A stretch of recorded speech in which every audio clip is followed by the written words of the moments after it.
problem on their sloping block for the past 2 years. Last October, a retaining wall had to be repaired, but that flooding was nothing compared with the water that flowed through the property in the past 2 days.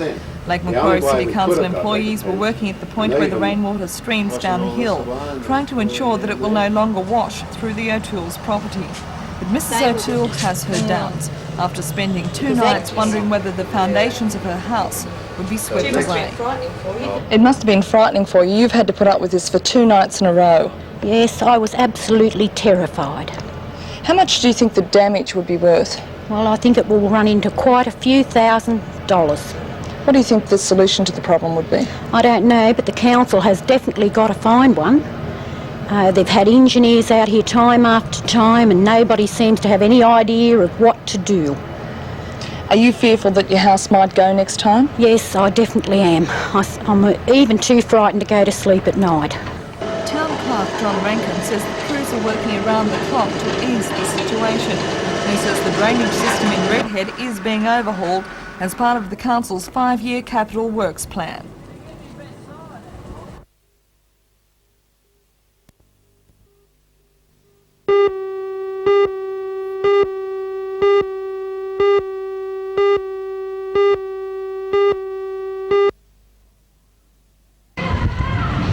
Thousands of people took advantage of the good weather and the half-price entry charge to enjoy day one of the 5-day Newcastle show. In the past, the Wednesday was a setting up day, but now that's changed and everything was in top gear today. In the exhibit halls around the ground, the exhibits were set up, and the organisers say the number and quality of the exhibits has surpassed all other years. As well as arts and crafts, there are exhibitions of horticulture, cake decorating and doll making. Australian shows were traditionally put on to encourage producers to improve their product, and the organisers say this is still an important part of this show. As well as the producers, the show also features exhibits from industry. BHP is putting on an exhibit covering their operations, and once again the State Rail Authority has an impressive exhibit. In the ring itself, the show jumping began today and featured riders up to Olympic standard. On the livestock side, the horse and camel judging begins in earnest tomorrow. Of course, the other side of the show that is more exciting to lots of youngsters is Sideshow Alley. It was a bit slow today for them, but they expect to make up for that over the next few days.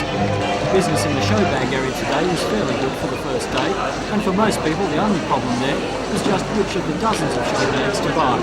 There's a packed program in the ring tonight, and there's just about something to appeal to everyone. The organisers are hopeful that the weather for the remaining 4 days will be as good as today's. If that's the case, then they believe the 1986 Newcastle show will draw a record crowd of more than 150,000 people.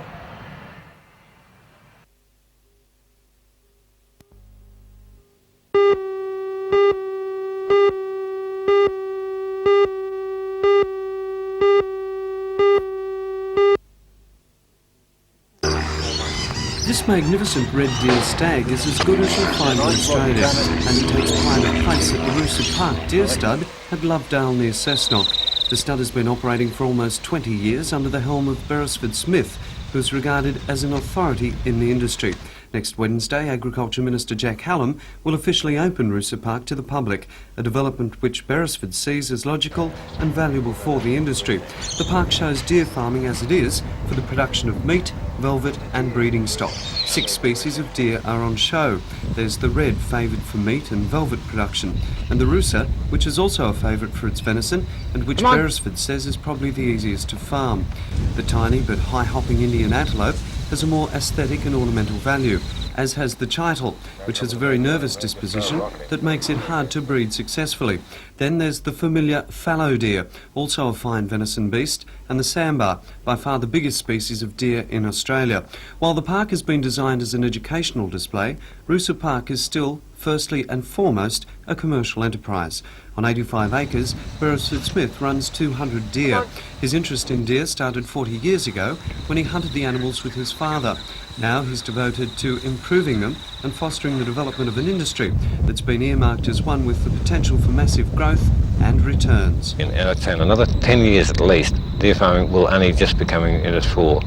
Then it'll take that long for deer farmers and deer farmers that are coming into the industry to produce sufficient animals. At this stage, we're importing around about 400 tonne of venison a month from New Zealand because they can supply it where we can't. As well as being fascinating, deer farming is a very intensive form of agriculture. The initial capital investment is very high. Fencing is one of the main costs. The first 5 acres will cost around $2,000. Buying the breeding stock is another. Fallow does cost from $600 onwards, and Roosa red and Samba stags around $3,000. But with venison bringing $16 a kilogram on a steadily expanding market, velvet being in very strong demand, and a by-products industry that ensures very little of a beast is not utilised, it's certainly an industry on the way up. Recognition of its potential came last week with the official opening of Australia's first deer abattoir by Mirrabooka Meats at Muswellbrook. Set on a property owned by Michael and Liz Scarf, it's catering to the 200 deer farms now operating in Australia. As well as a growing domestic market, there's a huge potential for exports, according to the Federal Minister for Agriculture, John Kerrin, who was on hand to perform the official opening. Very high premium for its meat. We're importing about $500,000 worth of meat. The demand for the imports is going up, and I think we have a taste here that needs to be met, and I'm sure there's going to be quite a lot of expansion and probably a lot of potential for expansion to the export market itself eventually. The abattoir is presently processing around 20 deer a week, around 1/5 of its potential. The big task ahead now is to introduce the public to venison. It'll be marketed in packages like these, but at a price that the manager of Mirrabooka Meats, Michael Scarf, says will be around 3 times that of beef. Venison. I think at this stage the only problem is the cost of the product itself. With our imports and not a whole lot of deer being farmed in Australia, the cost is very high, but with the help of the Deer Breeders Association, the increasing numbers of deer breeders now, eventually will bring the cost back down.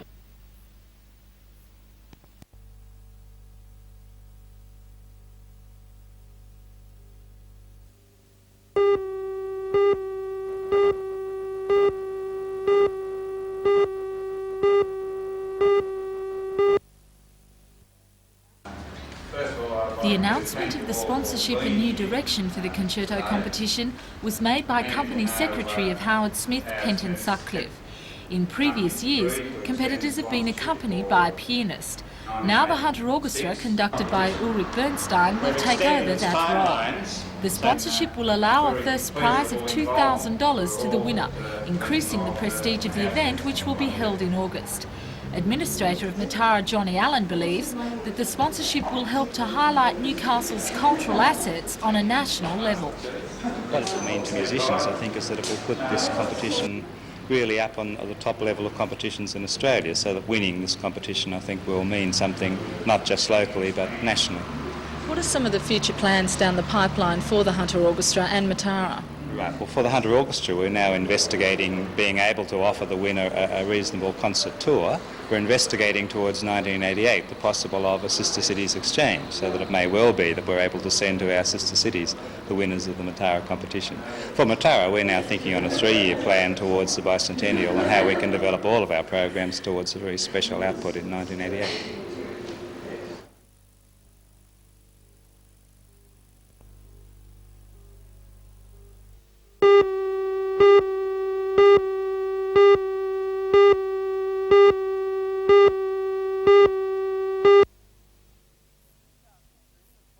The Newcastle team, as one would expect, includes a couple of youngsters, like centres Craig Hubbard and rookie Ricky Stone. The halves are sound and more experienced, with a former North pairing now with West, Egar and Higgins. The match could well spin around them. The forwards are a very experienced outfit, although Paul Merlo is the only one with Sydney history. Hooker Glenn Randall could well keep the locals outgunned for class, if not determination, in the match, with the ball at his feet in the scrums and at the goal kicks. One of the more interesting in the team is 19-year-old Rick Stone, seen here at training late today. As you can see, he's a well-built youngster. He's not yet played a grade game for his club Lakes United, but is a great skills player with speed, toughness and positional sense. And it's my tip he will join Canterbury Club, or at least receive an offer, as did Matthew Callanan last year. Stone is a talented player, perhaps too talented for here these days. Sydney football is his mark. Let's hope he settles, as do the others on Sunday, and we see a repeat of what has cheered us since this great promotion began.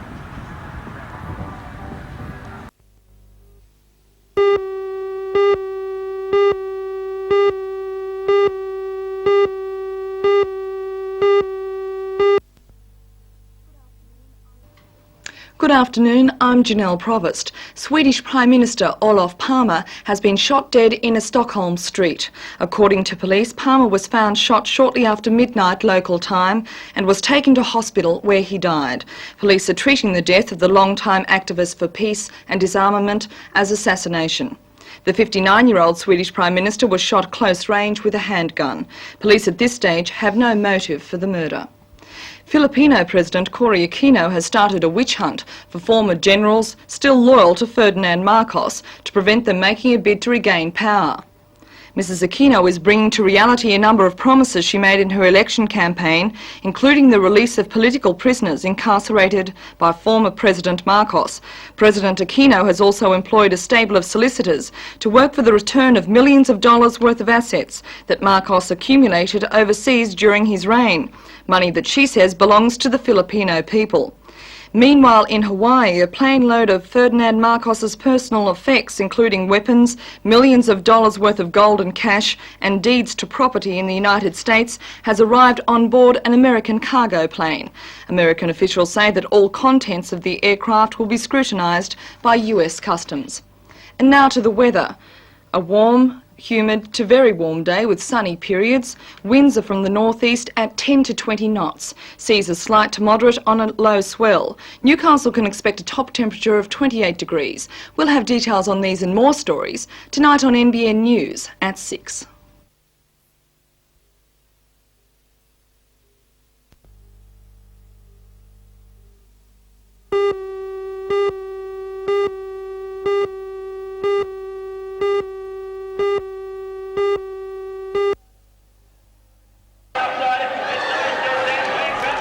The autumn racing season at the Broadmeadow racetrack got well underway today, as did the region's Miss Australia Quest.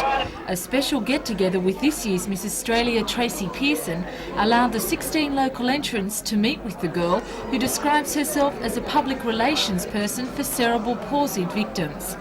The Sydney-born 20-year-old was crowned last November and since then has already travelled extensively around the country supporting the cerebral palsy cause. In her honour, the Tracy Pearson Handicap was a feature event of the day, with Lino Blanche crossing the post first. Tracy says that despite public misconceptions, the quest is more than just a beauty contest. Beauty is becoming a less important part of the quest. Fundraising is definitely our most important aim. Every entrant raises money for nearly a year before even being eligible for selection, and that's really what they focus on and why they enter the quest, not to win but to raise money for the cerebral palsy people of Australia.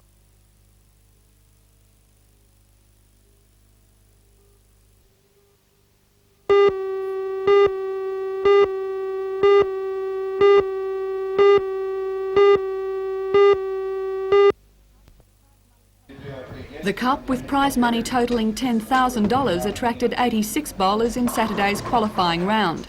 That number was reduced to 16, and today they met in head-to-head match play. The top three bowlers to emerge, Tom Curry of Queensland, Steve Mackey from Sydney and Paul Morland, also from Queensland, went into the stepladder final. In the first match, Mackey 213 defeated Morland 197. Mackey pressed home his advantage, defeating Curry 232 to 177. But as top qualifier, Curry was entitled to a rematch, which he won 211 to Mackey's 160, making Curry the outright champion.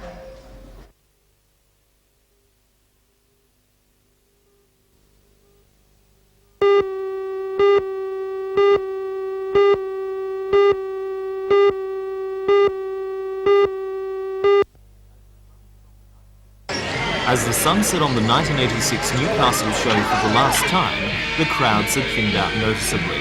The show committee says that overall, attendance was slightly down on last year's record of 150,000 people. Gate takings on Friday, Saturday and Sunday were a little slower than last year, but Wednesday and Thursday saw much improved crowds. The weather was on the side of organisers. For the most part, it was warm without being too hot, and there was no rain. While no new records were set, last night show president Clem Varley said he was happy. Oh, I think we've probably reached a plateau. We started off back in the late 70s with 96,000, and we've gone up to 160, 150,000, and I think probably we've reached the ultimate. It's been a good show in terms of organisation. What can be improved for next year?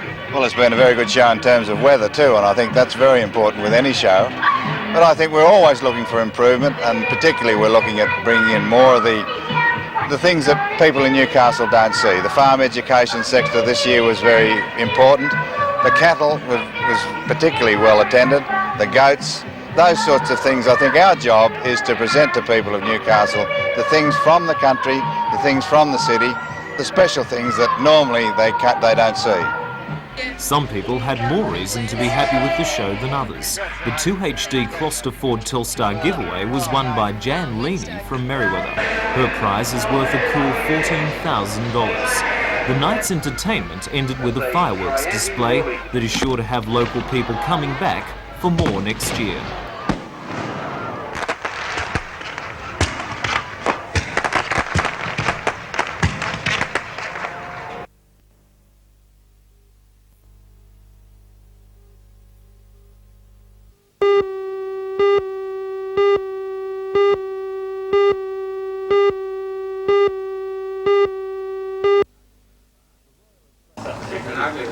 The Royal Australian Infantry Corps Museum at Singleton Army Base is said to house one of the best infantry collections in the world. More than 7,000 people viewed the display last year, and already more than 1,000 have visited the museum this year. The collection includes weapons from all over the world, used in the last 200 years. Infantrymen can study the evolution of weapons technology from the First Fleet to the present. The size of the collection often surprises first visitors, with 450 rifles, some dating back to the 14th century. Captain Thunderbolt's pistol is one of the prized acquisitions, adding to the historical significance of the museum. I also find that it's not only military people who are interested and fascinated by weapons. There are people who are interested in history, and the Australian serviceman has a very good record in our relatively short history, just short of 200 years. The weapons collection began modestly in 1911, but has now grown to include war artefacts from the major Australian campaigns, as well as uniforms worn by artillery men of the day. The collection has had many homes, but since 1973 has been located at the Singleton base. The collection has also recently had a very practical use by providing authentic weapons for television documentary series. I don't know which one because I've got to trace.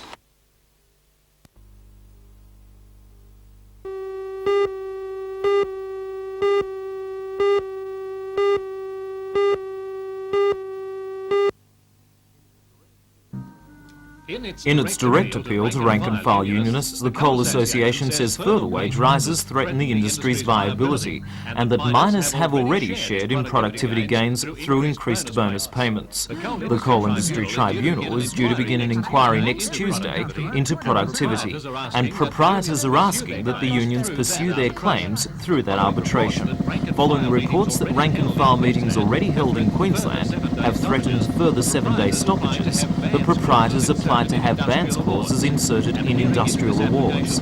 At a hearing into this application yesterday, the Coal Industry Tribunal said this proposed productivity inquiry, due to begin next week, must proceed untrammelled by industrial action or the threat of it. A spokesman for the union said later that the very application by proprietors had encouraged the likelihood of stoppages. The spokesman said the tribunal's decision to delay considering the bans clause application until at least next week had ensured that no prolonged strike will be held before then. This, however, has no effect on Thursday's stoppage in the north, which will go ahead as planned.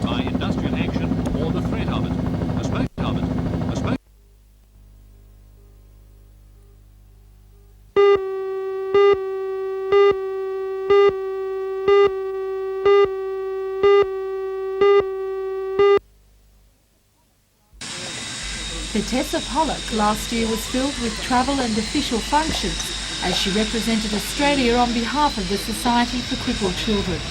In Newcastle, the Association for Crippled Children is about to launch the Mrs New South Wales Award, and all proceeds will go to the Waroona Holiday Home Complex at Belmont. The $700,000 home is a recreational facility for disabled children in the region.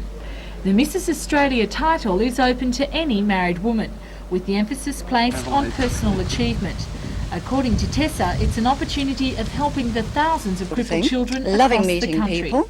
It's the opportunity of going around the whole of Australia and being able to have an interaction of ideas between states and seeing where one charity is using a specific form of fundraising or media attraction, whatever, and using it in other places, because it was one of the best ways of being able to get public relations throughout the whole of Australia.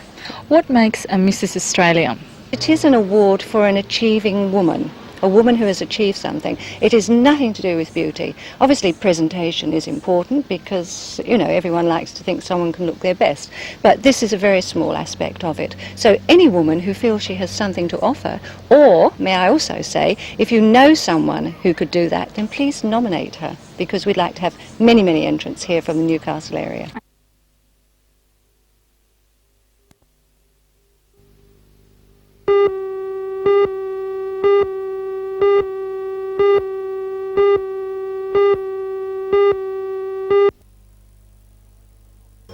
At the main office of Port Waratah Coal Services, the organisers of the contest voted the computer game a great success. The game was the idea of the Newcastle Coal Export Review Committee, which wanted a promotion that would show the complexity of our local coal industry.